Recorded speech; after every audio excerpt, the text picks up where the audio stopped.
Hey troops, it's Roy from Geeks Adventures. Woohoo! Broadcasting from the green couch in a townhome in the Clintonville section of Columbus, Ohio. So, doing a movie review right now. This movie actually came out the early part of the year, but got a chance to catch it recently. You might have been hearing word of the latest horror movie that's got people going ah in masses. Hereditary. You may have remembered the ads that looked creepy as heck. So my girlfriend Tracy and I were like, all right, let's give this a shot. I mean, we're not diehard aficionados of horror films, and I mean, it's not like we've seen all 87 versions of Halloween and blah blah blah blah blah. But a good creepy movie is a lot of fun. Case in point, seeing it. Dang, that was creepy. And filming part 2. So we go on. The press information about it was crazy huge, and occasionally hearing folks on Facebook going about the film. So I was like, all right, so doing a movie review,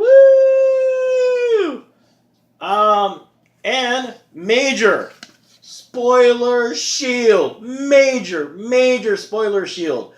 Because let me be upfront with you, the quick non-spoilery filled version of the movie, of the review. It is creepy. That girl, Molly Shapiro, she's creepy in the whole dang movie. Drives you bananas. Ugh! And then you get to the film and you spend the last 5 minutes going, all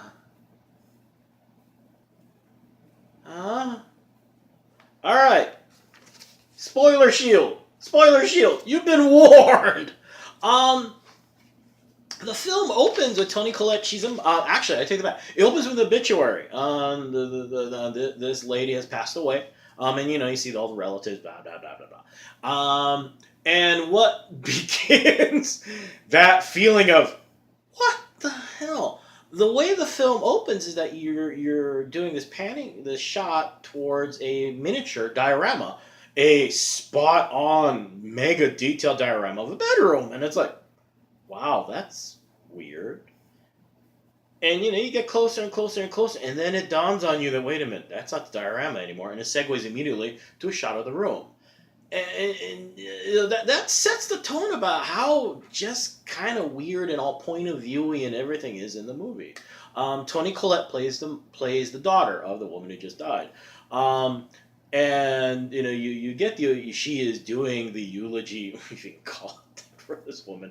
You know the old saying that it's what you don't say that can sometimes give a hint of what you feel about something. Oh, her obituary was dripping that. A general feeling of, you're dead, thank you.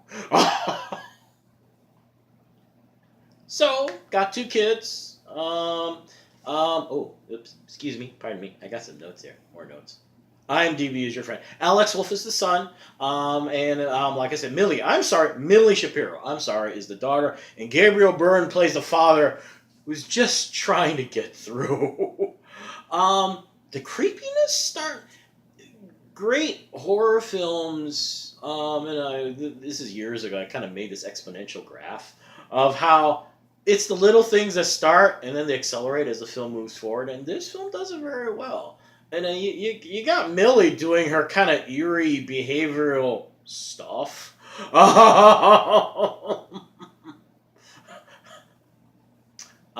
She does some interest. Is she the one that cut the head off of a bird? Really creepy, unnerving things, and of course, as things move forward, weird things about the parents, yada yada yada. The film kind of takes a little nibble from Paranormal Activity and 5 billion other horror films, in that you start to discover that things have not been right in this family for a long time. Little eerie things that kind of hence the title Hereditary. That kind of passed through the gene line, through the genetic line. Um, it, Seeing little things that maybe could be hallucinations that turn out aren't just hallucinations. Surprise, surprise. And these things accelerate and develop as the film moves forward, which is what a horror film does. At its best, as things start to go more haywire, they happen more quickly, they get weirder, they start to make you go, here's what happens. Um, as the film moves forward, all these eerie things start catching up on the son, Alex Wolff's character. And one of the things that happens is that Millie's killed in an accident. And you get a kind of gruesome revelation on her. Wow. So of course, that adds the tension and also the wondering, well, what's going on? Well, in the film, the film starts to accelerate further, the discovery that, you're taking from the tropes now all over the place. That the family's got some kind of association with some kind of demon, and it's being passed on. Yada yada yada yada yada. By the time you get to the third act, things are really, really honestly, it's creepy and scary as heck. There is a great, you get that classic moment where you're getting into the final showdown, where we discover that they've been, this whole family has been basically trying to raise this demonic presence. It's going to be the next best thing since Satan. Yada yada yada yada yada yada yada. And what they've actually been waiting for is a son to host the thing. So poor Alex's character is like, oh seriously, oh hell no, and of course everything else is going, oh hell yes, literally hell yes. And at this point things really do get kind of creepy. You get this one. There's this wonderful scene, where it's the Toni Collette's character gets. I wasn't kidding about spoiler shield. All right, I was not kidding. And of course, gets possessed by demony minions and starts crawling in really weird, creepy places, walls, ceilings, the whole 9 yards. You're just sitting there going, ah! Like I said, legit creepy. Not quite the whole sense of I'm gonna turn Catholic like I get every time I see The Exorcist, but dang, not right. And in the end, what ends up happening is that, surprise, surprise, which is what happens in these films, and the thing gets into the kid anyway. And this is where, unfortunately, like I said, remember, spoiler shield. You've created all this tension, all this general sense of dread, and just things in the kid. I'm reminded of Paranormal Activity and Jaws, because Paranormal Activity, I know lots of people have strong opinions on it. Okay, the way it, yada yada yada. Just bear with me. This is more. This is more of a example as opposed to talking about. Okay, so just bear with me. All right. They had two endings, and if you've heard the stories about the film, that film traveled like lightning through Hollywood, and even to Spielberg, who I guess according to Hollywood legend was so creeped out he put his DVD in a trash bag, like, get this freaking crazy movie out of here. But the director, and I would imagine the producers, well, it was like Steven Spielberg's going to think your movie's messed up in a good way. You're going to ask him for suggestions, and he gave him suggestions on the ending. Hey, remember. Spoiler shield. And it reminds me of the ending for Jaws. Yes, I'm crossing streams all over the place. Bear with me. In Jaws, in the movie, that's not the way the book ends. And Peter Benchley, the original writer, was kind of pissed. Because he's like, look, I did not write that. And Spielberg's like, look. Because apparently what the shark does in the book is it just bleeds out and dies slowly. Yeah, way different from the movie. And Spielberg basically goes to him and goes, look. I have been dragging these people in for 2 hours.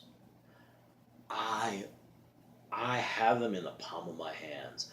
I'm going to give them something they're looking for, and I'm going to make it big. And which is what happens at the end of that. Of Jaws, Open your mouth, you son of a...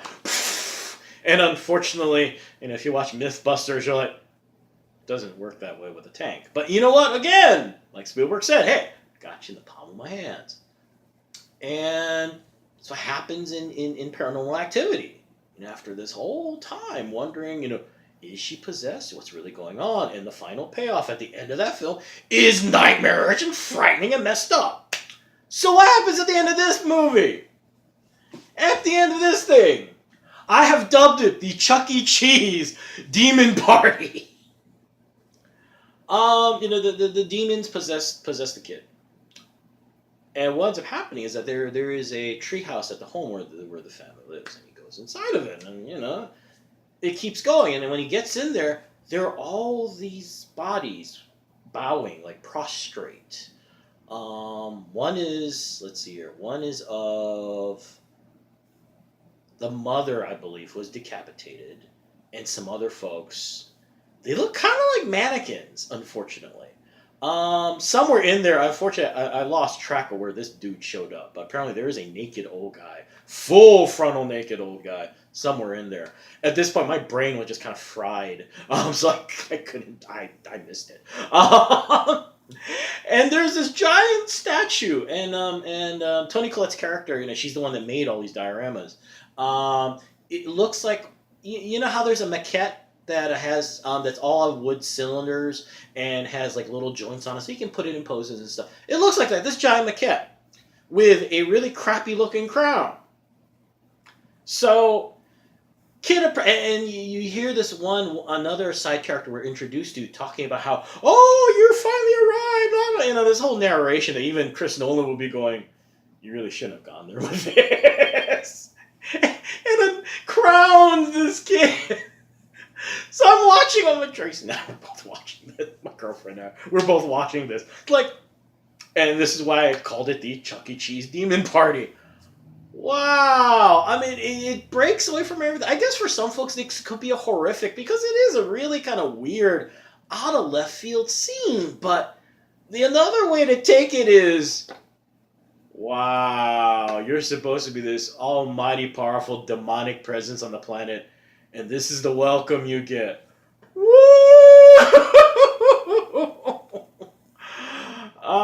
So oh my.